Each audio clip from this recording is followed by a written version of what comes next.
Good day everyone, my name is John Sanders Ipazon, 19 years old from B71 Alpha, and now I'm gonna answer the given questions of our philosophy subject.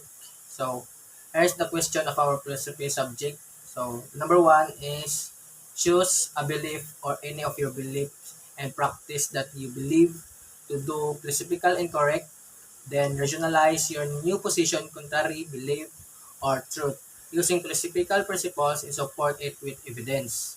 So, my belief is that the Book of Mormon. So, the Book of Mormon is regarded by many as divine scripture revealed to Joseph Smith.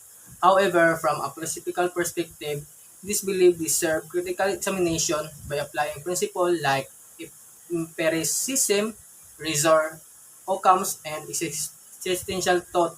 We can argue that the Book of Mormon is more likely a human creation than a divine revelation.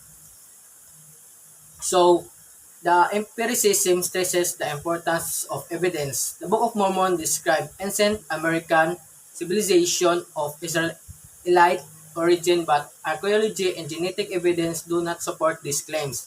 As David Hume argued, extraordinary claims require extraordinary evidence, and that evidence is lacking here. So, simplicity and logic.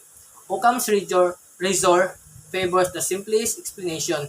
It is more logical to believe that Joseph Smith wrote the book himself using influences from the Bible and 19th century culture rather than believing in golden plates and angelic visitations. So the second question is, should death penalty be enacted and legalized in our country? Explain your ethical judgment on this issue using moral law. So from my point of view, I don't agree for death penalty because the death penalty should not be legalized in the Philippines.